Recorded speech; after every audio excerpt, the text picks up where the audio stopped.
Hablemos de la norma jurídica. La palabra norma se utiliza por primera vez en Roma. Era un cordel para medir o una escuadra para construir un ángulo recto. La norma, junto con la libela, una especie de balanza, y el perpendiculum, una especie de plomada, eran las herramientas más importantes para la construcción. Así, la palabra norma se utilizó como un instrumento de medición de las conductas, que luego fue sustituida por la palabra regula o regla. La norma, igual a regula iuris o regla de derecho, se utilizó como un instrumento de medición de la conducta humana. Y este sentido se mantiene hasta la Edad Media. En el siglo XVII adquiere nuevo significado, no solo como unidad de medida, sino medida de todo lo existente. A partir del siglo pasado, su uso se hizo más frecuente, al significar la norma leyes válidas que rigen la voluntad de los hombres. En el siglo XIX, Alexis de Tocqueville la utilizó como la norma como modelo de conducta social de validez general. Así, la norma social son las pretensiones y límites de la conducta que el medio exige a los individuos. ¿Cuál es el objeto de la norma jurídica? La conducta humana. La conducta tanto en el sentido de actividad como conducta positiva, como conducta negativa, como abstención. Existen tres formas de conducta. Las primeras, las que se adquieren con el nacimiento. Estas las lleva a cabo cualquier ser vivo sin necesidad de aprendizaje previo. Por ejemplo, la conducta de apareamiento. Se presenta en todos los individuos de manera similar. El siguiente tipo de forma de conducta son las que se adquieren mediante el aprendizaje o costumbre. Es decir, repetimos movimiento, ¿ok? Siempre hay generalmente una causa, una condición, y llega un momento en que se repite la conducta aunque desaparezcan las causas, como lo que ocurre con un delfín. Realiza ciertos movimientos, se le da una recompensa, un pez, y llega un momento en que realiza el movimiento aun cuando no exista la condición. Igual aquí en el reino animal también aquí vemos que los animales realizan conductas aprendidas o de costumbre. Y por último, las formas de conducta consciente o comprendidas son las que se proyectan en el cerebro.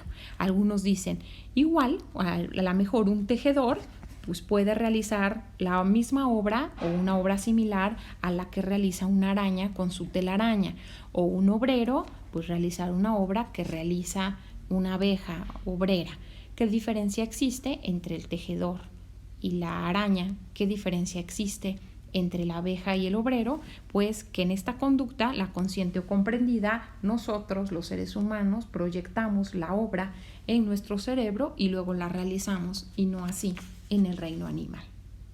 Entonces, el objeto de la norma jurídica se va a referir siempre a las conductas conscientes o comprendidas, y no a las que se adquieren con el nacimiento y no las que se adquieren con el aprendizaje o costumbre. ¿Cuál es la estructura subjetiva de la norma?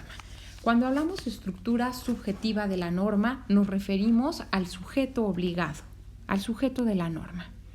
Según Sigmund Freud, la psique del ser humano está compuesta por el ello, el yo y el superyo. El ello es el dominio inconsciente de los instintos primarios. El yo es la base de los impulsos, es el moderador entre el ello y el superyo, y el superyo se refiere a la conciencia moral. En un ejemplo, ¿okay? Si, por ejemplo, nos enteramos de que nuestra expareja está saliendo con otra persona, nuestro ello, nuestro instinto primario, pues diría, malditos, ojalá revienten. El super yo sería la conciencia moral y la que diría, pues espero que sean muy felices, que les vaya súper bien. Y el yo pues moderará, pues es lo que está en el intermedio, moderará esa conducta. La civilización reposa sobre represión de generaciones. Generalmente vivimos en formas de represión que van a orillarnos pues a un superello, hacia una conciencia moral.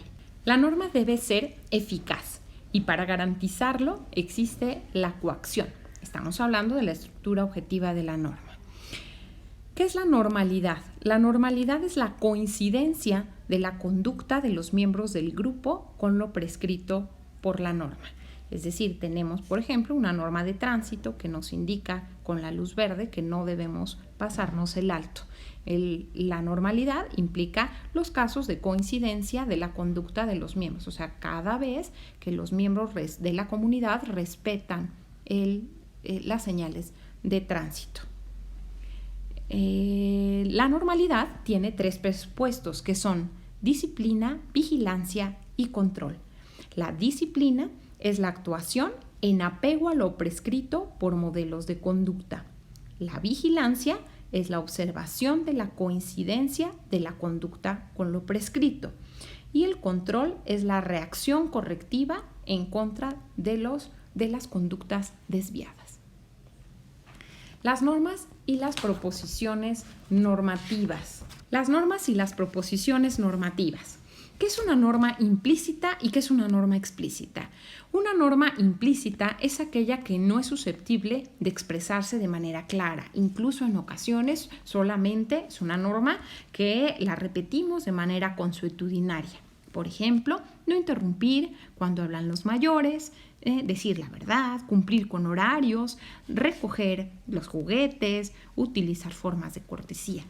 La norma explícita, su representación simple se llama proposición normativa. Es así, está positivizada, está señalada en un ordenamiento.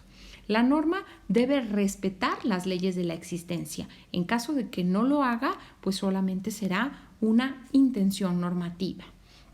Hay una frase inglesa que dice que el Parlamento puede hacer todo menos convertir a un hombre en mujer y viceversa.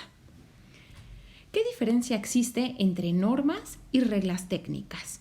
Las reglas técnicas prescriben pautas de conductas no ligadas a un deber. Si no se acatan, no hay sanción. Son pautas de conducta para conseguir determinado fin. Generalmente requieren un talento especial.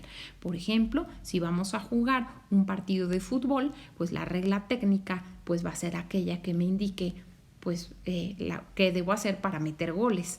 Necesita que tenga talento. En cambio, una norma jurídica prescribe deberes. Si no se acatan, sí hay una sanción. En las anteriores, pues si no juego bien, pues voy a perder el partido. La norma jurídica tiene prevista una sanción y pues no hablamos aquí de un talento especial. ¿Qué es una proposición normativa? Que es una hipótesis en la cual de materializarse en el mundo exterior, en el mundo de los hechos, originará también consecuencias de derecho. Tenemos en el mundo ideal una proposición normativa. Debes pagar tus impuestos. En caso de que no pagues tus impuestos, vendrá una sanción y también la sanción será una proposición normativa. Esa hipótesis estará siempre en el mundo ideal, igual que la consecuencia o sanción. ¿Qué pasa en el mundo material cuando no pago los impuestos? Hay una situación de hecho, entonces vendrá una consecuencia también aplicable al mundo de derechos, es decir, se actualiza la proposición normativa, se actualiza la hipótesis. Eso es todo por ahora.